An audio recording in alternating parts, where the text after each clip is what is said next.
ሙሉዓለም አሁን አሻማ ሙሉዓለም አሻማ በድንቅነት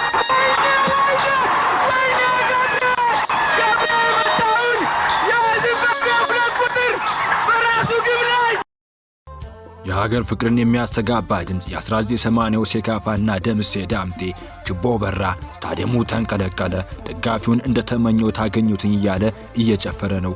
ይህን የተናገረው ከመላው ኢትዮጵያውያን ጆሮ የማይጠፋ ዘመናትን የተሻገረ የሀገር ፍቅርን የሚያስተጋባ ተስረቅራቂ ድምጽ ባለቤት የሆነው ደምሴ ዳምጤ ነው። ጨዋታውን ከመተንተን ባሻገር ከኢትዮጵያ እግር ኳስ ታሪክ ጋር አብረው የሚወሱ አይረሴ ትዝታዎችን አንሮ ያለፈው ደምሴ ዳምጤ በሚገባው የሀገር ፍቅር ስሜት ዛሬም በብዙዎቹ ልብ ውስጥ አለ።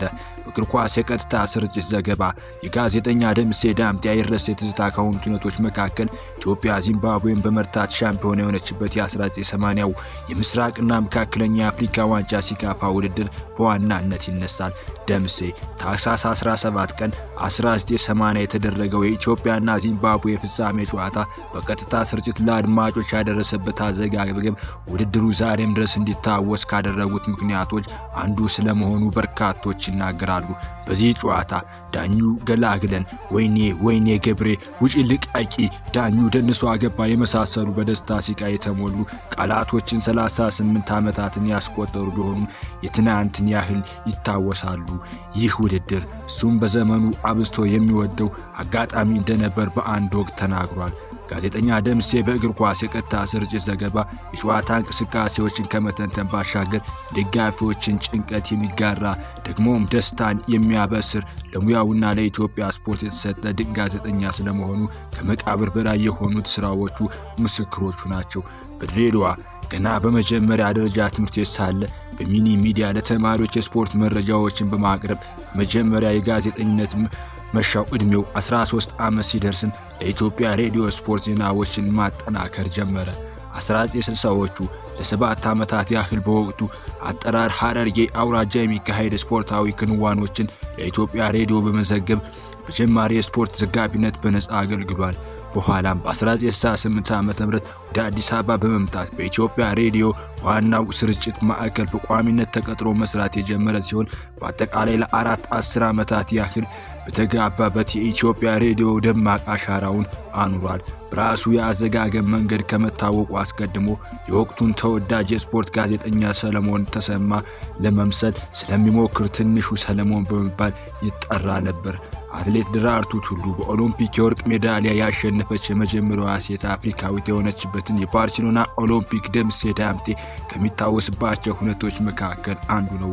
በወቅቱ እምብዛም ለአሸናፊነት ያልተገመተችው ደራርቱ ቱሉ የ10,000 ሜትር ሩጫውን በበላይነት ስታጠናቀቅ ድሉን ለኢትዮጵያ ሕዝብ ለማብሰር በውድቀት ሌሊት በእግር ወደ ስቱዲዮ የተጓዘበት አጋጣሚ በኩራት ያስታውሰዋል።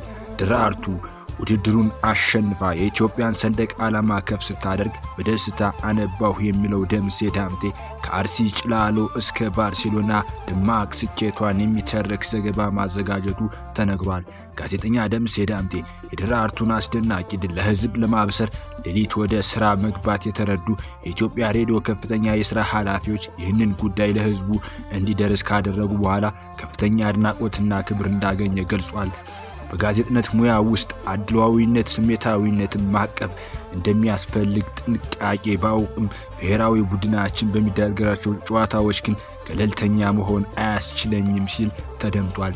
የኢትዮጵያ ብሔራዊ ቡድን በአንድ ወቅት በግብጽ አቻው 6-1 በሆነ ሰፊ የግብ ልዩነት ሲሸነፍ ጨዋታውን በቀጥታ ስርጭት ሲያስተላልፍ የነበረው ደምሴ ዳምጤ የአጋጣሚ በህይወቱ የማይረሳው መጥፎ ገጠመኙ እንደነበረም ተናግሯል።